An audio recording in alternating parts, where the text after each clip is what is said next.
క్రింది వాటిలో సరైనవి ఏవి?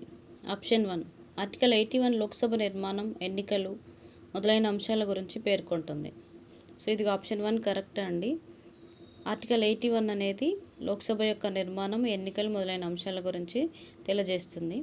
ఆప్షన్ 2 లోక్సభలో ఉండవలసిన గరిష్ట సభ్యుల సంఖ్య 552. ఇది కూడా కరెక్ట్ ఆప్షన్ అండి. రాజ్యాంగం ప్రకారం లోక్సభలో ఉండవలసిన గరిష్ట సభ్యుల సంఖ్య 552. ఓకే, సో దీంట్లో ఈ 552 మందిలో రాష్ట్రాల నుంచి ప్రాతినిధ్యం వహించేవారు, కేంద్రపాలిత ప్రాంతం నుంచి ప్రాతినిధ్యం వహించేవారు, నామినేటెడ్ సభ్యులు కూడా ఉంటారు. ఆప్షన్ 3 1973లో 30వ రాజ్యాంగ సవరణ చట్టం ద్వారా లోక్సభ సభ్యుల సంఖ్యను 525 నుండి 545 వరకు పెంచారు. ఇది రాంగ్ అండి. అంటే స్టేట్మెంట్ కరెక్ట్. 1973లో లోక్సభ సభ్యుల సంఖ్యని 525 నుండి 545 వరకు పెంచారు. కానీ అది 30వ రాజ్యాంగ సవరణ చట్టం కాదండి, 31వ రాజ్యాంగ సవరణ చట్టం ద్వారా లోక్సభ సభ్యుల సంఖ్యని 545కు పెంచారు. మొట్టమొదటి లోక్సభలో 525 మంది మాత్రమే ఉండేవాళ్ళు. ఆప్షన్ 4 లోక్సభ సభ్యులను ప్రత్యక్ష ఎన్నిక విధానం ద్వారా ఎన్నుకుంటారు. ఇది కూడా కరెక్ట్ అండి.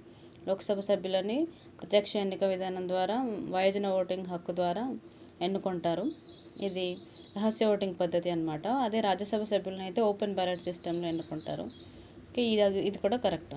So option 1 correct, option 2 correct, option 3 తప్పు, ఆప్షన్ 4 కరెక్ట్. సో ఆన్సర్ వచ్చేసి 1, 2, 4 ఆప్షన్ సి. Thank you.